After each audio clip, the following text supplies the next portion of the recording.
I want to look at two scriptures just for the point of highlighting and marking a period of time.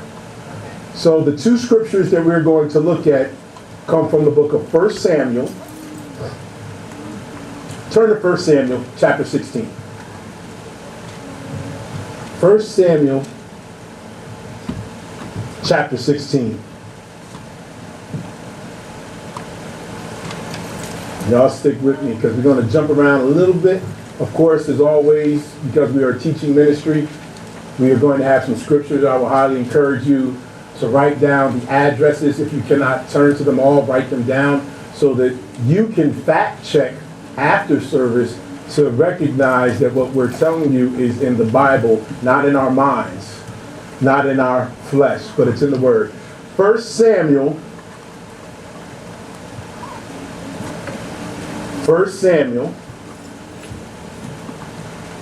chapter 16. 1 Samuel chapter 16, verse 1. 1 Samuel chapter 16, we're going to start with verse 1.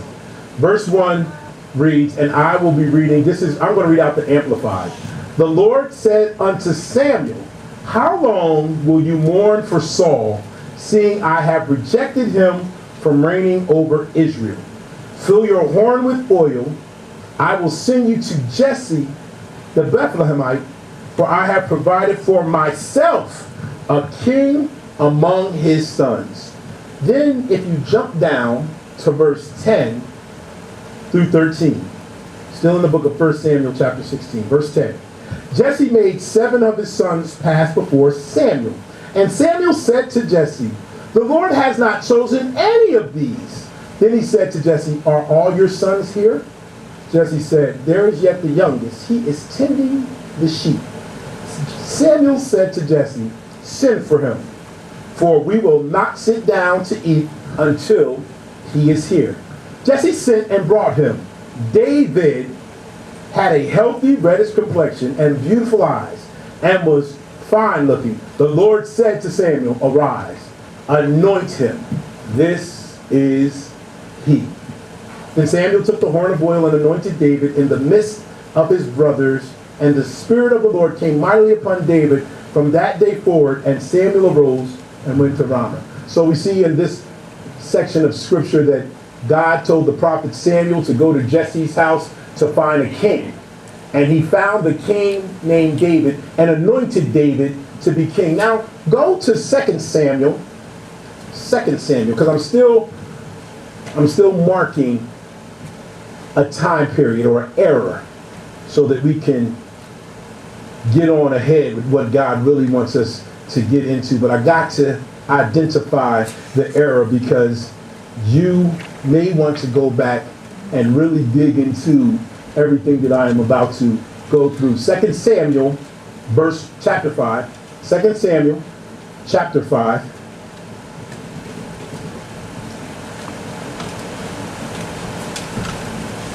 Second Samuel chapter 5.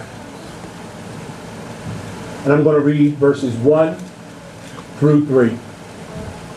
2 Samuel chapter 5, verse 1 through 3.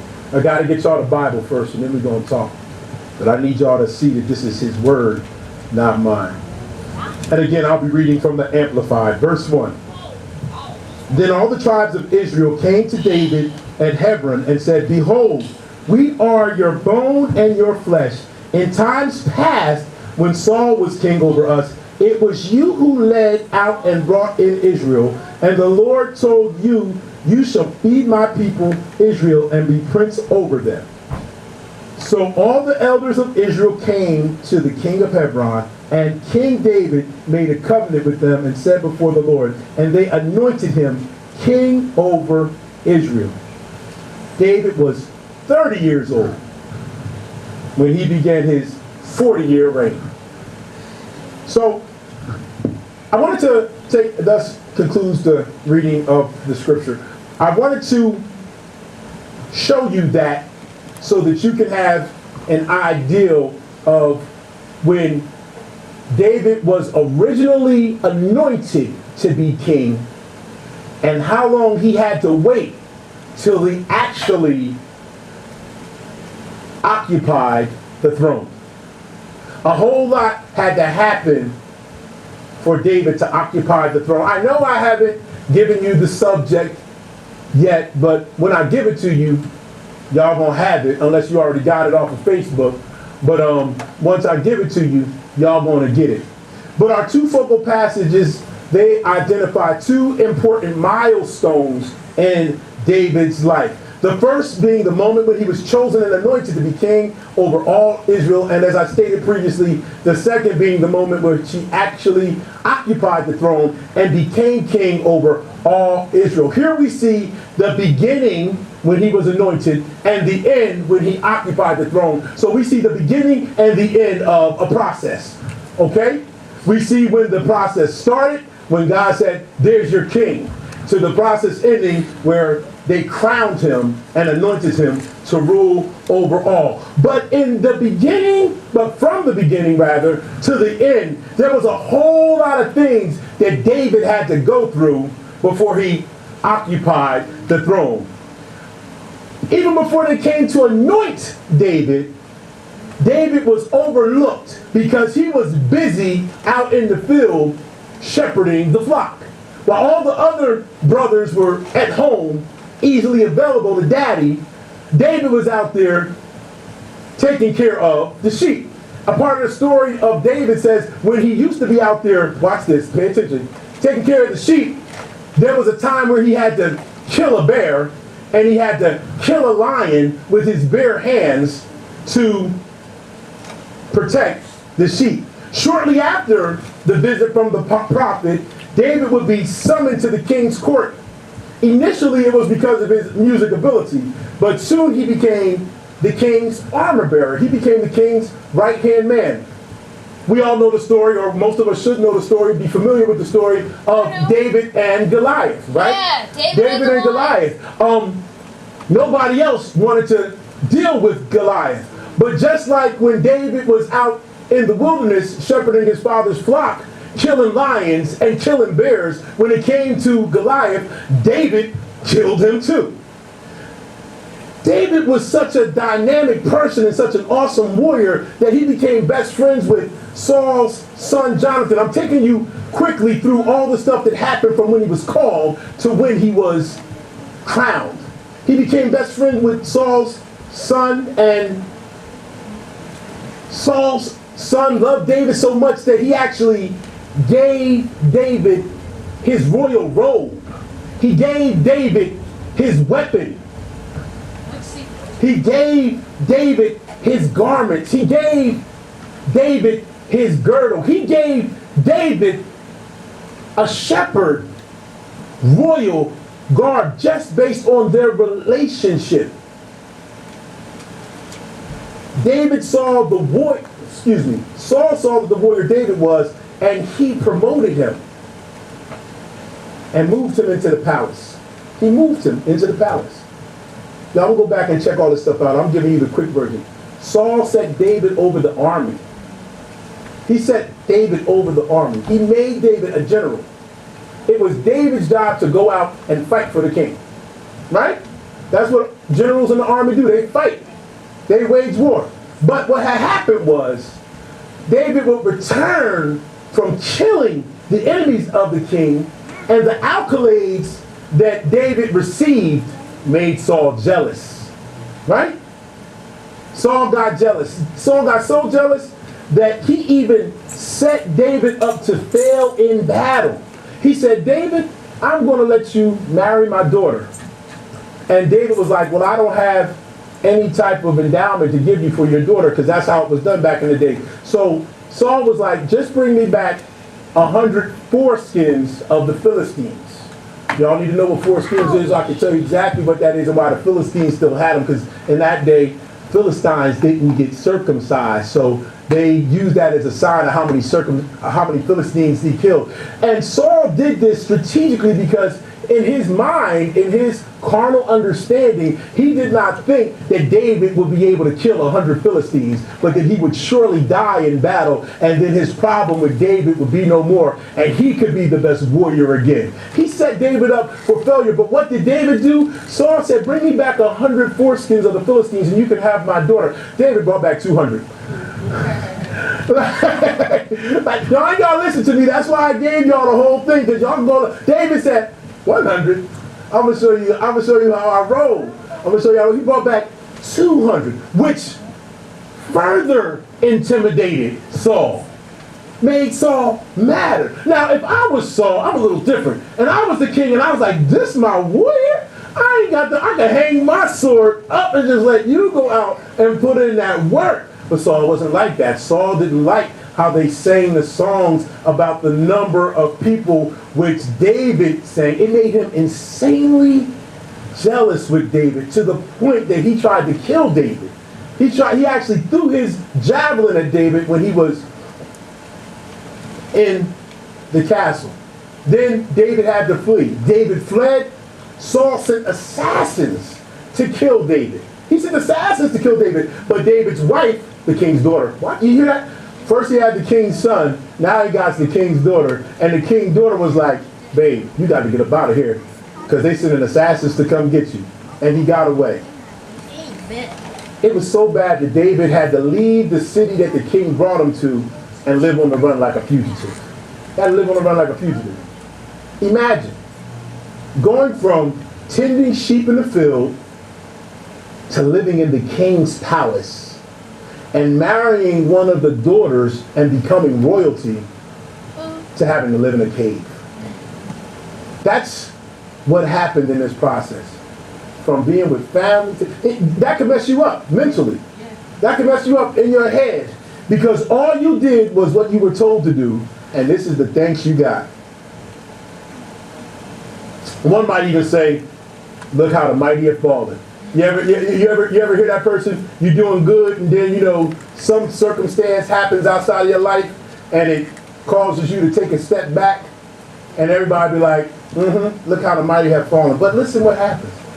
When the word got out about David, and that David was on the run like a fugitive, and he was living in a cave, his brothers and all his father's house went to the cave.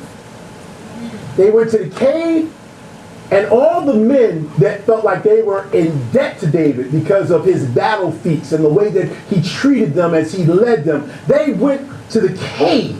Men in distress who had their own problems, who had their own issues, who were in the midst of their own mess, they went to the cave where David was at, and they committed themselves to him. And as bad as David felt about his own situation, he couldn't give up, because all those people submitted themselves to him. And he became a captain to all those people who came to the cave. It was an army of about 400 men. So David left the cave with his army, but he always sought God's instruction.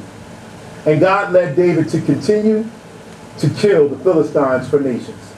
I want y'all to just really stick with me. I got to give you this history. And I could continue to go on and on about everything that David went through and all the different battles for all the different kingdoms that David fought for. David and his band of men almost turned into like mercenaries. They were going around fighting for other nations just so they could continue to live and survive.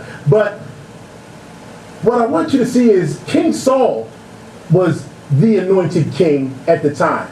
And there was nothing that David could do against God's anointed man of God. Right. But he couldn't do anything about that situation with Saul.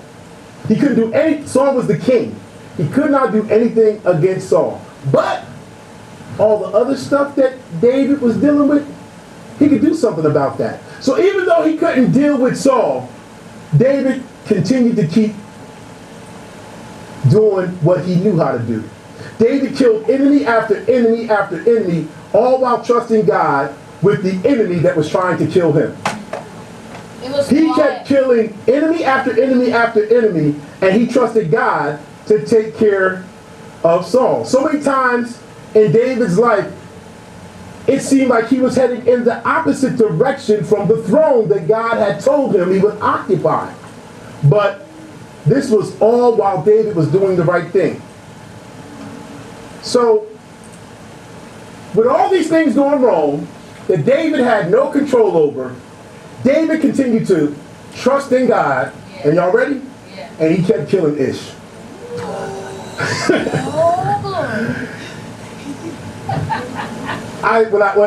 When God said, tell him keep killing Ish, I said, this is a message Zena would love. Yeah. I did. I had a moment. I said, Zena would have threw something at me right about now.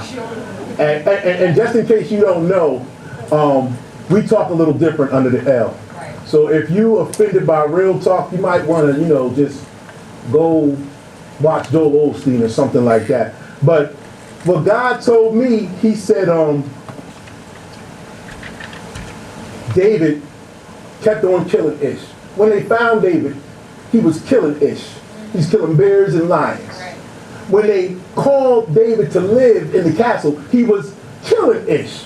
He was killing Goliath. He was killing Philistines by the dozens and by the hundreds. That's what actually got under the king's skin in the first place. If there was one thing that David knew how to do, it was kill Ish. Okay? Y'all cool?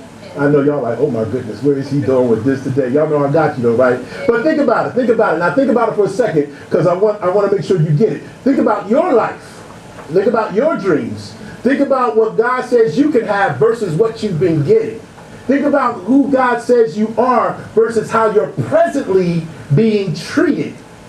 What do you do when your present life does not reflect what God promises for you? What do you do when your present life doesn't look like what God says it's supposed to be? God, you said I'm supposed to be the head only, but not the tail. God, you said I'm supposed to be the lender only, but not the borrower. What do you do when what God says ain't manifested in your life presently? You do like David do. You keep killing Ish. That's what you keep. That's what you do. I know I'm making it sound real simple. You trust God like David did, and you keep killing what you can kill. You keep killing Ish. David never stopped killing Ish. When he lost Saul's army, God sent him another army. Why? So he could keep killing Ish. Yeah. Okay, so let me clarify the Ish statement, because I may have some people that don't really know what Ish is, and I'm gonna keep saying Ish for a minute. And but I want you to understand. So Ish is slang. Yes. Ish is a slick way of, in the world, how we would say sugar honey iced tea. So so just so you know, when I say killing Ish, that's the ideal. But. And we gotta keep killing. We gotta keep it. I'm gonna keep it real, because guess what? Here it is. When Ish hits the fan, most of us don't know how to respond. Y'all didn't come here for this today, did y'all? Y'all didn't come here for this today. When Ish hits the fan, this is where so many of us lose focus in the battle, because we don't know what to do when it's all over the place. And a lot of times the first thing we do when Ish hits the fan is we stop trusting God and we revert back to our old methods of dealing with Ish. Right. Y'all, I'm just getting started. Listen, Proverbs 3, verse 5 and 6, this is the NIV version. The Bible tells us to trust in the Lord with all your heart. Lean not to your own understanding. In all your ways submit to him, and he will make your path straight. The lean not to your own understanding part, that's where we get in trouble. Right. That's where we get in trouble. Because when the Ish hits the fan, we be like, how did all this, I don't know why this is going on. I went to church, I prayed, and I'm in this mess. The Issues hit the fan, and when it doesn't make sense to us, when it doesn't line up with our logic or our understanding, It's when we stop trusting God and we return back to our old practices, which always gets us those same old results. Right. Regardless of all the things that David experienced when he was on the run as a fugitive, two things remain constant for David. David continued to trust God. He continued to trust God. He didn't back down off of what God said. He didn't back down off of what the prophet told him. He continued to trust God no matter where he found himself. David continued to trust God. And the other thing that David kept doing, he kept killing Ish. He kept killing Ish. So if you're taking notes, write this down. Ish. Ish is spelled I-S-H. Ish. David kept killing the following. He kept killing Ish. He kept killing imaginations. He kept killing sin. And he kept killing his haters. That's He good. kept killing imaginations. He kept killing sin. And I told you I was trying not to give y'all any of this, because I wanted to save it for such a time as this. He stopped killing imaginations. He stopped killing sin. And he stopped killing haters. Right? Watch this. Imagination. David never stopped killing Ish. We can never stop killing Ish. What is imagination? Imagination is defined as following. I'm going to say it slow so Linda Reagan can write it down. The fact they're laughing at you, Linda. They giggling quietly. Praise Jesus. Imagination, they're going to be looking for this note later on in the text of Triumph too, so please get it right. Imagination is the faculty of forming mental images or concepts of what is not actually present to the senses. Ooh, yeah. I liked it when I saw it.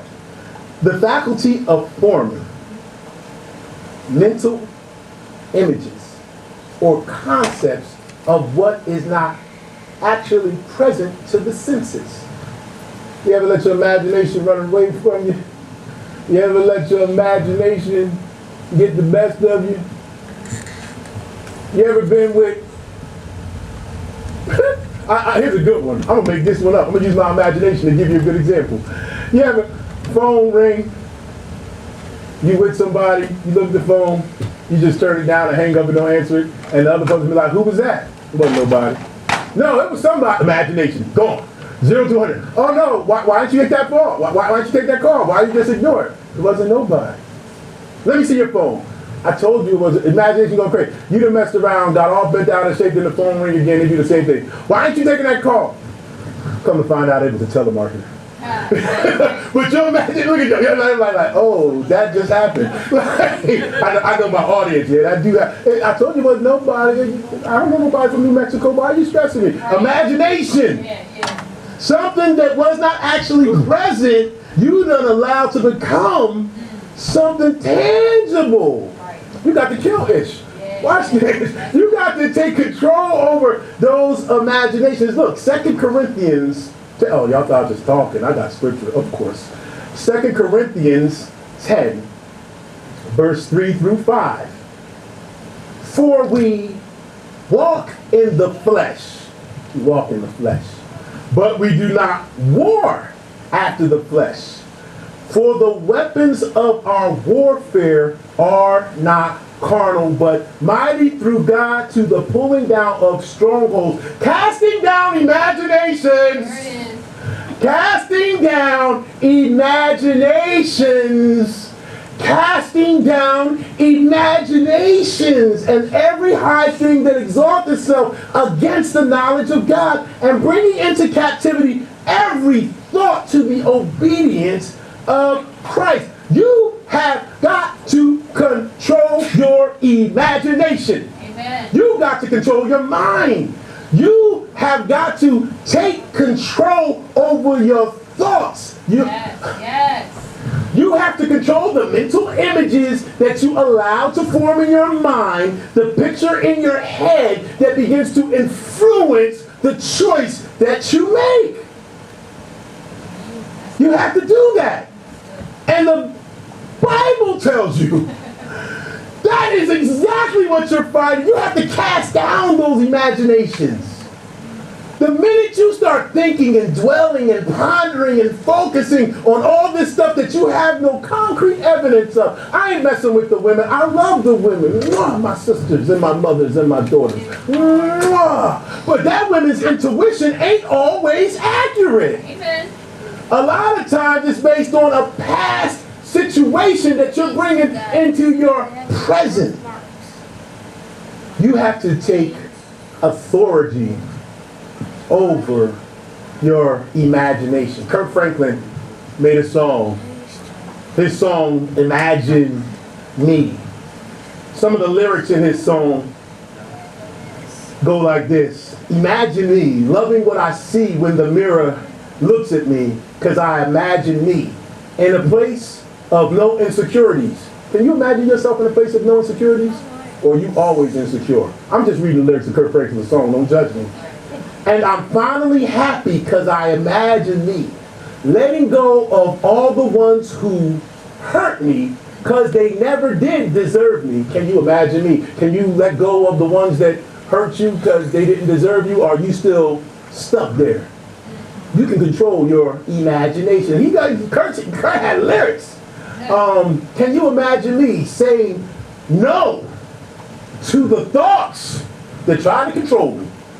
Get mad at Kurt. Y'all ain't gotta get mad at me. Now get mad at Kurt. I got two people to be mad at. Be mad at Kurt, be mad at me. Saying no to thoughts that try to control me. Remember all you told me. Lord, could you imagine me? Over what my mama said, over what my daddy did, and healed from all my daddy did. I want to live and not read that page again. Could you imagine me? I got the whole song here. You need to go listen to it. Lyrics crazy. Matter of fact, if you don't want to listen to it, I think it would do you some good if you just read the lyrics. Because you might be missing all the good nuggets in there. But the point is, even Kirk Franklin knew, if you could imagine yourself being free, the end of the song says, gone, gone, it's all gone. That's where he goes with it. But you can't get to that stuff being gone if you don't kill the false imaginations and begin to make new images with your mental faculty. You can imagine being the best instead of being the worst. Did you hear me, young people?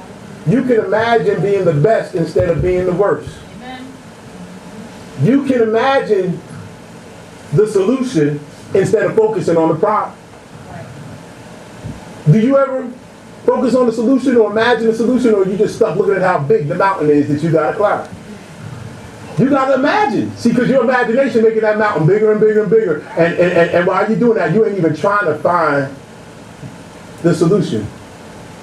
You can imagine winning instead of losing.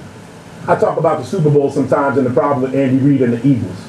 And I said the reason why Doug Peterson won the Super Bowl and Andy could never win the Super Bowl. I hope you listen, Andy. I love you, Big Red. I want you to win, just not until the Eagles are bad again. But I always said Doug Peterson played to win. Right. Andy Reid played to not lose. Because in his mind, all he saw, I can't lose this league. I don't want to lose this game. But that's not how Doug Peterson approached it. He's like, I'm going to take risk and we're going to win this thing. There's a big difference between playing to win and playing to not lose. There's a big difference. And a lot of times we don't live life to be champions. We just live life not to get beat. It's a big difference. You gotta imagine yourself winning. You gotta imagine yourself overcoming. And when you begin to start being victorious instead of seeing yourself as a victim, it'll shift the way that you approach life. And the only way that you can shift and approach life and imagine yourself a success instead of a failure is you gotta keep killing ish. You gotta keep killing those negative images that keep popping up in your mind when you're in the kitchen cooking dinner and then you just think about something that happened 5 years ago and you start to slip the wrong way. When you out playing with your brothers and sisters having a good time, then you remember that person who hurt your feelings at school because they called you something that wasn't true. Your mind just gets the best of you. When you're dealing with these imaginations, they are only as real and only as powerful as you allow them to become in your mind. The Bible says, as a man thinketh, so is he. And you must constantly keep killing ish. Keep killing those imaginations that deceive you, that distract you, that discourage you, that depress you, because they will ultimately destroy you if you don't keep killing them. Don't let those thoughts overtake you. You got to keep killing ish. You got to keep killing ish. So after you start killing those negative thoughts in your mind, you're going to have to kill some actual behaviors. Right. I for imagination, S is for sin. I started to get real cute and make it serpent and go to the Garden of Eden and talk about how the serpent tempted humanity and that is how sin. I started to get real cute, but God said it was too much work. God said, you ain't got time for all that. Tell him to kill sin. So I said, okay, but I'm going to throw it out there. Romans 8, verse 13, it just brings it home. It's not even cute. It says, and this is the authorized King James Version. It's a little more important than the regular, I don't know. It was just the one I copied and pasted, so. This is the authorized King James Version. For if ye live after the flesh, ye shall die. But if ye through the Spirit do mortify the deeds of the body, ye shall live. So, through the Spirit of God, if you kill the deeds of the flesh, you shall live. That's pretty cut and dry. You have to keep killing the flesh daily. Right. The flesh. We say the flesh. Y'all got y'all know, but what is the flesh? I'm gonna give you what the flesh is today too. Praise Jesus. You ready, Linda? All right. She always ready. The flesh is the physical or animal nature of a human kind as distinguished from its moral or spiritual nature. The flesh. The physical or animal nature of a human. An animal nature of a human. Animal nature of the human. As distinguished from its moral or spiritual nature. I know. Y'all write that down. Y'all will catch it in a second. But listen. There is nothing spiritual. There is nothing spiritual and there is nothing moral about your flesh. Right. Right. That's what it says. It says the flesh is distinguished from our moral or spiritual nature. Your flesh, there is nothing moral or nothing spiritual about your flesh. There's nothing good in your flesh. Right. The human nature is the thing that you have to continue to kill daily because there's nothing good or moral in it.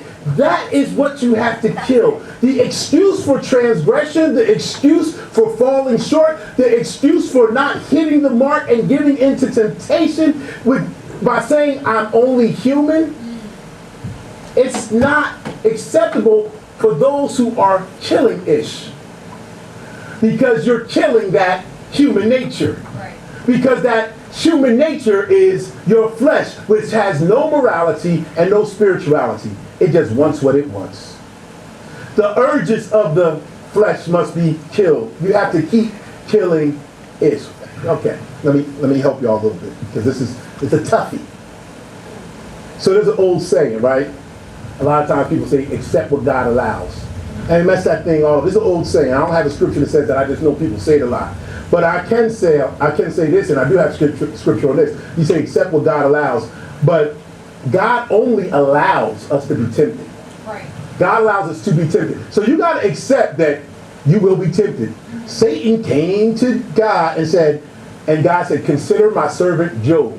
He allowed Job to be tempted. Right. Job chose how to respond to the temptation.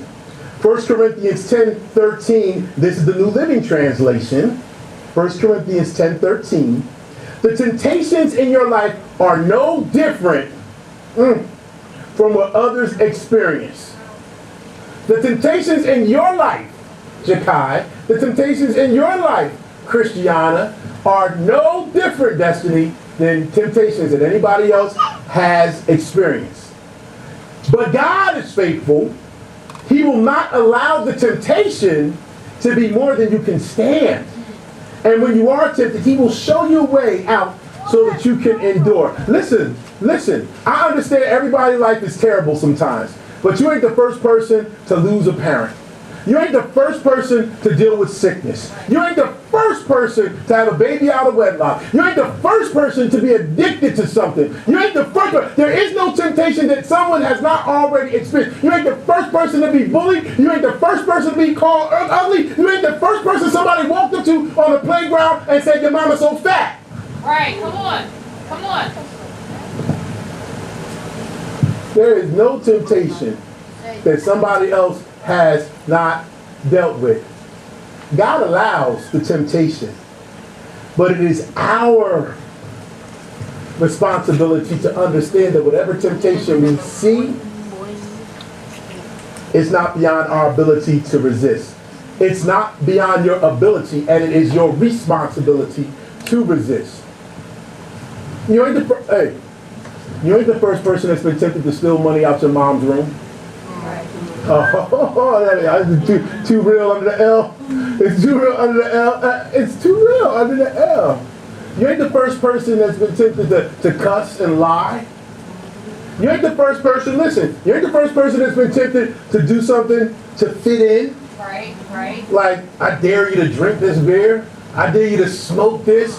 I dare you to touch her there. I tell you to grab him there. Right. Oh, that's too real in here. You know, we don't like this type of talking. And Jesus, no. No, temptation is real. You're going to be tempted, but it's your responsibility to resist it. Yes. James 4:7. James 4:7 tells you, resist the devil and he will flee from you. That's what we don't do. We don't resist. Right. We give in. We give in. But it says resist the devil and he will flee. Temptation will stay in your face as long as you let it stay in your face. But until you resist it, it's there. Resist it instead of giving into it. Fight the urge until you are purged. Did you hear what I said? Fight the urge until you are purged. Fight the urge until you are purged. I know. But I got you. Purge. Purge is defined as, I got y'all. I love y'all. That's why I got y'all. Purge, y'all, I know y'all seen the movie Purge before. That's the only thing y'all know about a purge. You don't do scary movies? High five. High five. No purge. But here's the purge, right? This is what it means to purge. Purge means to rid of whatever it. Y'all ready for this? To rid. You got to fight the urge. This part makes me happy. It makes me happy. You got to fight the urge to purge. Resist. Purge means to rid of whatever is impure or undesirable. Purge means to cleanse or purify. Like, yo, that is so good. Like, this is not my definition. This is the actual meaning of the word purge. It is so good. Like, what if the only thing you had to do was to get your life and your spirit right was to fight the urge by purging, by not giving up to temptation. Just continue to resist, and you will be ridding yourself of whatever is impurable or undesirable. Just by resisting, you begin the cleansing and purification. All you got to do is fight the urge and purge. I'm not even going to get super deep. I'm going to bring it on a surface level, and you can take it as deep as you want to. If I want to lose weight and fix my body, I have to fight the urge to eat certain things. And then I fight the urge to eat certain things. I'm purging myself of all the negative things that diet has with it. If I want to be better with my finances, I fight the urge for frivolous spending. When I fight the urge to frivolously spend, I am purging myself of poor steward habits. When I fight the urge to abuse, I purge myself of that behavior and all the consequences. When I fight the urge to lie, I become a person of integrity. Then suddenly all the negative things associated with that when I continue to kill Ish and crucify my flesh, I will begin to be clean and pure. You gotta resist temptation. Fight that urge until you purge. Crucify the flesh daily. So, I'm killing Ish today. We're learning how to kill Ish. Killing imaginations. Crucifying the flesh. And then finally, this is the one y'all was waiting for. That's why. How we gonna kill these haters? How we gonna kill these haters? Y'all waiting for this. Everybody pull out a fresh pen and sharpen the pencils. Open up a specific notebook just for haters. Just for hate killing. Y'all might not like me after this, but it's okay. So, how do I crucify? How do I keep killing Ish? We'll even kill the first two just so you can tell us how to kill the last one. We're going to kill the imaginations and the sin just so we can kill these haters. Kill the haters. So anyway, kill them. Look at this. Y'all ready? Yes. So Saul was a hater, right? Can we agree? Yes. Saul was hating on David. Yes. David was doing everything for him. Saul could stand it. And he's a hater. But how did David deal with Saul? As a matter of fact, listen, there's a lot of haters in the Bible. It was Pharaoh was a hater. Pharaoh hated the children of Israel. And he hated Moses. And he couldn't do nothing to Moses. Moses came, power of God with Moses. What did he do? He kept hating. He made the people of God do more work. He made their lives more egregious. He's a hate. There were so many haters. The story of Esther. The king's men, they hated the Israelites, and they set them up, but they were haters. Oh my goodness, there's so many haters. Daniel, because Daniel had favor with King Darius, all the other wise men, they set Daniel up so that he would wind up in the lions, and there were so many haters. But when you think about Jesus, I didn't want to go to Jesus, but Jesus had mad haters. They was conspiring against him because he was messing up their good thing in the temple. They had all the control. Here comes Jesus, messing up everything. What do you mean you don't need the high priest? You can go to God for yourself. Nah, man, this is my bread and butter. You better cut that out. They get the haters.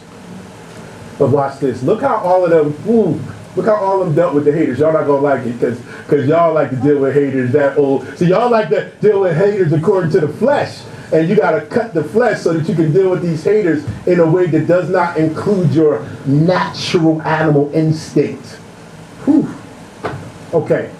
Romans 12, verse 17. This is the New Living Translation. Never pay back evil with more evil. Let me let you get this so you can see it for yourself. Boom, boom, ba-doom. Romans 12, verse 17. Look, that was the New Living Translation. Never pay back evil with more evil. Do things in such a way that everyone can see you are honorable.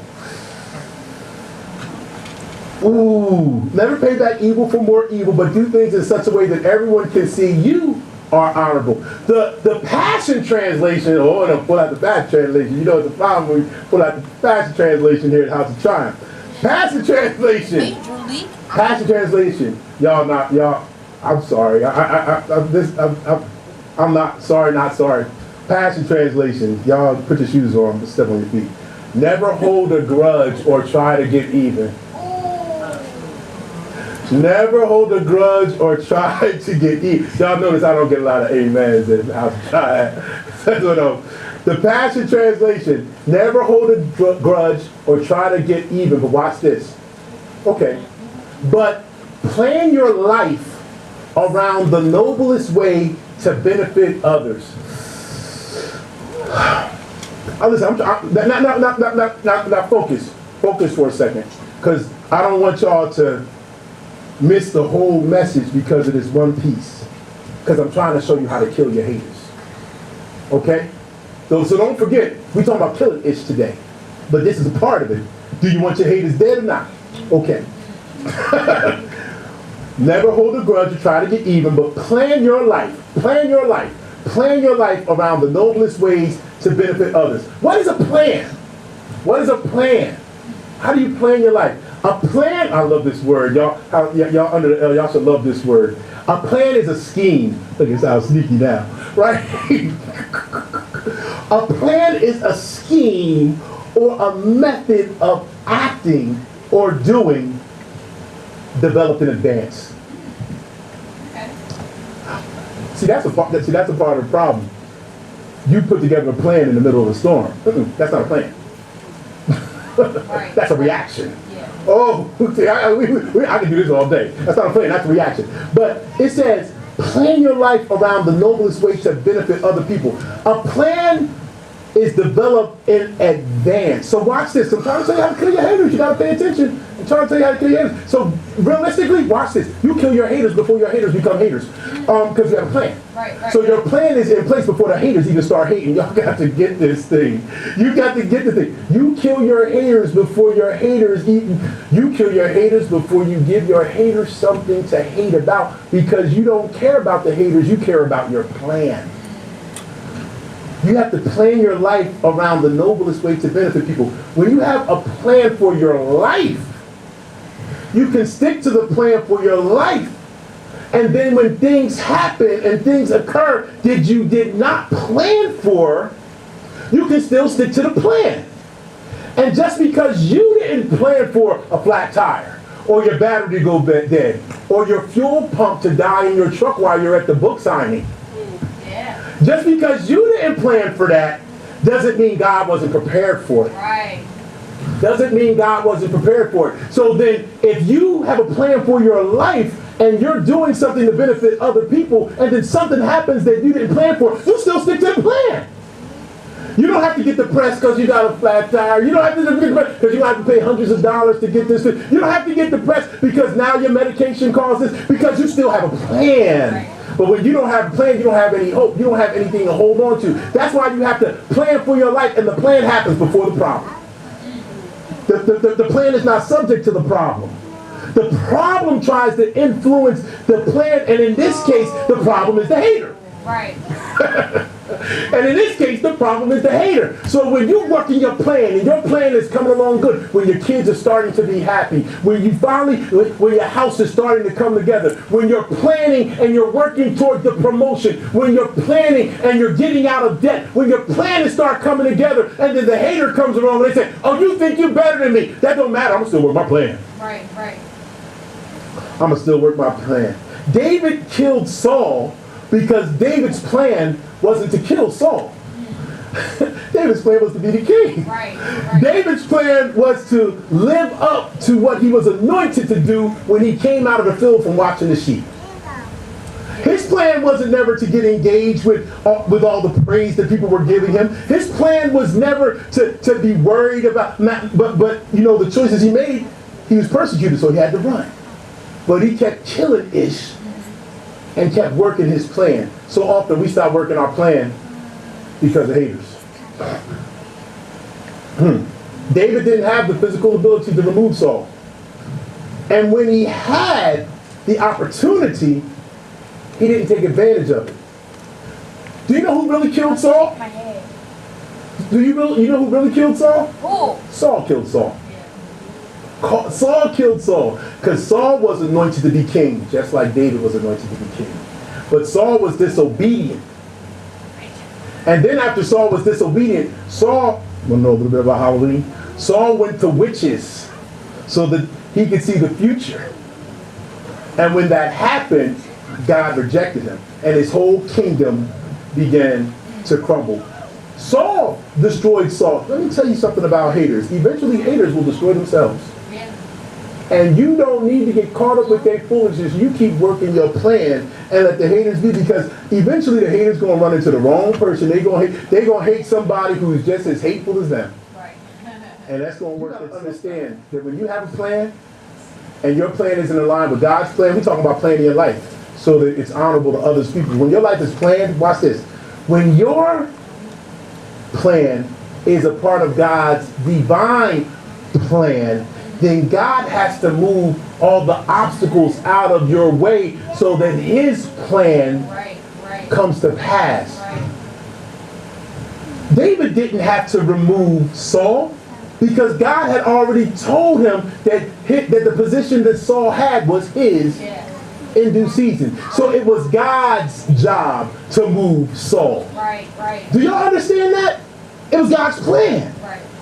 It wasn't David's plan. David's plan was just to obey God. God's plan was for David to be king. So if there was a king that was not David, God had to remove him. And in the meantime, this is the part where you gotta get about letting God do the heavy lifting and letting God kill your haters. But in the meantime, David had to maintain his eligibility by not compromising his testimony Right, right. by doing something stupid. Right. Yeah. Don't compromise the testimony of God delivering you, of God setting you free, of God doing for you what he didn't do for other people because you were obedient and trusted him, and they weren't obedient and trusted him by doing something stupid. So you got to kill the haters the way that God told you to kill the haters, by not holding grudges, by not repaying evil for evil. Don't mess up your testimony by putting your practices in God's plan. Don't mess up your testimony by putting your practices in God's plan. Kill them with kindness. Ugh. I know. We wasn't raised that way. They gonna think I'm sweet. They gonna think I'm soft. I know. Look at me. Ain't nothing sweet about this. But I gotta be kind and gentle. Ain't nothing sweet here. I'm bitter. I'm tart. Not that tart. I'm hard. I'm snips and snails and puppet dog tails. No sugar, no spice here. But killing them with kindness is about building your character, not about someone getting over. That's it right there, ain't it? That's it right there, ain't it? When somebody do you dirty and you gotta kill them with kindness, you feel beat. You feel like a sucker. You feel like a chump, don't you? Yeah, yeah. Yeah. But nobody, I tell you, I wasn't ready for the day. But it's not about you, it's about the character that God is trying to develop in you and bring out. You gotta kill the haters with the power of kindness. Kindness is powerful. And when you're killing the haters, you're not really killing the haters, you're building your reputation. Like when someone do you wrong and you kill them with kindness, you killing all the opinions, the false opinions with faithful obedience. When you are faithful and obedient, when everyone else thinks you should retaliate, you killing their imagination. You're killing the picture that they have conjured in their mind about what they think a Christian is, what they think a follower of Christ is, how they think that you're only human and you can only take so much. When you kill the haters with kindness, you're destroying the lies and the rumors with righteous and lawful living. That's how you do it. You want to talk about me? I'm going to show you you're wrong. I'm going to be whole. I'm going to live righteously. I'm going to live lawfully. You're killing them. Because they think you the old so-and-so. They think you the old such and such. They think you the one that they grew up with, but you killing them. You can't. They still think you can't do it because you don't have this degree. You don't have this credential. Because you made these mistakes in your past. Because you got a jacket. Because you got a file. Because you got flags all in the government. In so many ways. There's so many things. But you kill them. You kill their assumptions with your anointed actions. So when they hate you, I'm good. I know you. Do you know the worst thing about forgiving somebody for real? The world don't understand it. The world can't take it. So in the meantime, you forgiving them for real, and every time they see you, they like, they shook. Yep. They shook. I know they would punch me right in my mouth. No, they said they forgave me. Shook, looking over their shoulder, rest of their life. But your anointed actions just kill their assumptions. You have got to be consistent with this killing thing. Kill them with kindness. Kill them with kindness. I know. You're not a chump. Don't listen. I'm doing it for a long time. I've been doing it a long time. And guess what? I'm not a chump. And neither are you. I'm almost done. Y'all gotta keep killing Ish. Y'all gotta keep killing these haters. Y'all gotta keep killing these sin in the flesh. And y'all gotta keep killing these imaginations. Because I'm gonna this is the other part. This ain't included in the text, but if you read a little further into 2 Samuel 11, because the moment you stop killing Ish is the moment that Ish gonna kill you. The moment you stop killing Ish is the moment that Ish gonna kill you. In 2 Samuel 11, it talks about the time when kings went to war. Check this out. This heavy. David, our model for killing Ish. He was the king now. He's on the throne. And he chose to take a break from killing Ish. He chose to take a break from killing Ish. It was the time to go to war, and he sent Joab, his right-hand man, to lead the army. And he stayed back. And one evening, late in the afternoon, he was walking on the roof, and while everyone else is at war, and he was looking out over the city, and he saw a woman bathing in the nude. He liked that. But man, if he was consistent, if he was still out with everybody else killing Ish, he would have never been in the wrong place at the wrong time to see what he saw, get tempted, and not kill Ish, but allow the sin to get the best of him and give into his imagination of that woman on the roof and mess him all up. It was that moment where David started his decline because he stopped killing Ish. He took a moment off. He took a break. Y'all gotta listen to me. 2 Samuel 11, that's where the story is. But it's tragic. But it only takes a moment to mess up a lifetime of progress. And I know it seems like you always fighting and you get tired of fighting.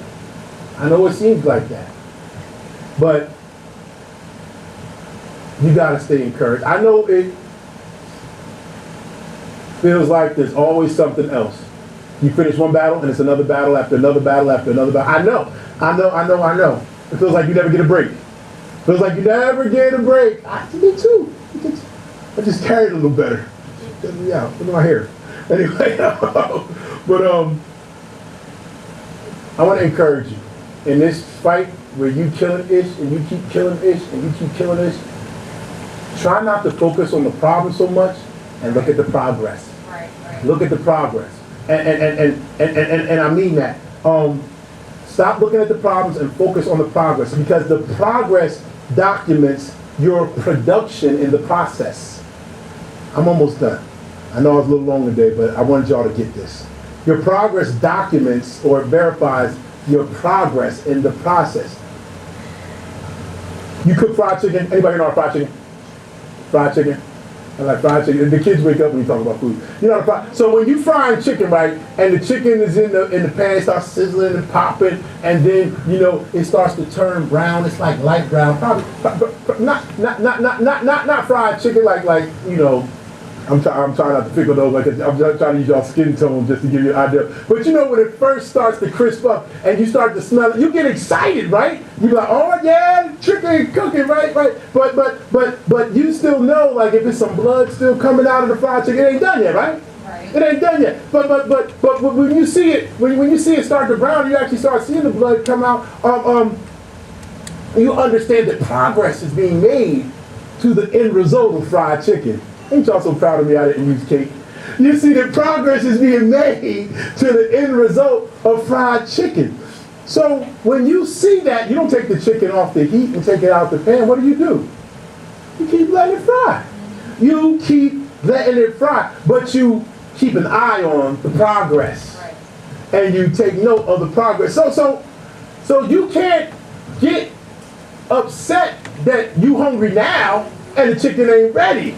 You get excited because the chicken will be done if you just endure the process. You got to be able to acknowledge the progress instead of focusing on the problem, because your stomach ain't going to stop growling until you go through the process anyway. So let me bring it to where you can get it now, because I know, like, you mad. I like picking on certain people because they get me laugh. You mad because you had 4 bad tires and 2 of them went flat. That's just random, right? That's not random at all. You got you got 4 bad tires and 2 of them flat. So you mad because you had to go and buy 2 tires. And you mad because you like, I still need 2 tires. I don't know how I'm gonna get 2 more tires. But what about the progress? Now you need 2 tires instead of 4 tires. You halfway home. Like we don't look at stuff that way. We don't look at stuff. You gotta start looking at in school. You mad because you got a 1.9 GPA. But last semester it was a 1.2. You just completely missing out on the progress. Pay attention. Because that is progress. Right. That is improvement, right? Yeah. I had to pick low numbers, y'all. Jesus. Well, forget y'all. I had a 1.9 before. Bunk all y'all. Y'all geniuses. Now I'm standing up here though. Remember that. Remember that. Thank you, son. Thank you. But a 1.9 from a 1. I never had a 1.2. A 1.9 from a 1.2 is progress. You got to celebrate your progress instead of stop. Yeah. A 1.9 ain't a 4.0, but it ain't a 1.2. I'm a lot closer to passing now than I was before. That's progress. So I'm trying. I want y'all to get this. So you live monthly finances. Talk about finances. Everybody loves talking about money. It makes us happy. Finances. You live in month to month. You're on a fixed income, and you mad because you came up $50 short this month. You came up $50 short, and you frustrated because last month you was $100 short, and the month before that you was $300 short. Right. But you'd have made progress. Like you listen. You got to because here's the kicker. Like progress is progress. Progress is progress. It may be a little bit of progress. It may be a lot of progress. But progress is progress. And I would rather be 20 yards closer to my goal, even if I still got 100 yards to get there, than being 120 yards away. Progress is progress. And when you keep killing ish, you keep making progress. See, when you keep killing ish, you keep making progress. I didn't get my credit score up by paying my bill once a month. I got my credit score up by continuing to pay a little bit month after month after month after month after month after month after month. And the truth be known, I didn't really get anywhere on the balance. But my credit score rose, and that was the goal. See, the plan. Turn the camera off. No, I'm just kidding. The plan wasn't to pay off the loans. The plan was to fix my credit. See, so even though the balance of the loan is still there, my credit's better. And why was the plan to fix my credit? So I could buy a house. So the plan worked. See, other people be like, but you still got all that debt. That wasn't the plan. So when you work your plan, you will make progress, but you gotta keep killing this. You gotta keep killing this. I'm done. Silence the lies. I know I said that 3 times. What was that comedian name when you say, that was the overseer? Who was that in preach? When they say they done, they really got 15 more minutes. But anyway, I had a lot of slides. But when you keep killing ish, listen, you gotta silence the lies and the thoughts in your head by entertaining the promises of God like you once entertained the whispers of the devil. That's how you do it. That's how you keep killing ish. You keep killing ish when you kill those simple activities by adopting the godly practices and exercise that agree with God's plan. Listen, read your Bible, yes. Play worship music, yes. Sing worship music, yes. Pray, yes. Spend time with your family, yes. That's godly. Yes. Have fun with your children and your Christian friends. Have godly fun. You don't have to go out drinking. You don't have to go out smoking. You don't have to do that. Like that's how you kill the flesh, by replacing those bad, like those circular activities with good. Watch a movie together. Right. Play video game. Like go outside and throw water balloons at each other. Like it's not that complicated if you try. But that's how you kill. That's how you kill ish. You gotta keep killing it. You keep killing your haters by responding wisely instead of responding wickedly. Real simple. Respond wisely instead of responding wickedly. Don't get them back. I know. Turn the other cheek. Who wants to do that? Like if somebody smites you, turn the other cheek. What I do, I don't give them a chance to hit me. I don't put myself in a situation to get hit in the first place. Like for real, I'll be like, I'm gonna let you know who I am, and I'm like, you're gonna be real sorry if you hit me anyway. And nobody tried you when you establish yourself from day one. What Dolomite say, I know I should probably use Dolomite in the sermon, but I'm using it anyway. Before they label you a prankster, make sure they recognize your gangster. That's what Dolomite say. But make sure they respect you. Like make sure and clearly show them the guidelines and the boundaries. Because if you cross this, there's gonna be an issue you got to deal with. You're gonna get told. Don't force me to snap. You never get to that. You'll never get to that situation when you put them in proper perspective. But you gotta keep killing Ish. Every time you kill Ish, you're defeating the devil. You're breaking bondage. You're liberating your lifestyle. You're exiting your Egypt when you kill Ish. You're approaching your promise when you kill Ish. When you kill the flesh, you're birthing, feeding, cultivating, nurturing the king in you, the queen in you, the champion in you, the titan in you. But you got to keep killing it. You got to keep killing it. So keep killing it. Keep killing Ish. Y'all understand? Praise God. I know that was a lot.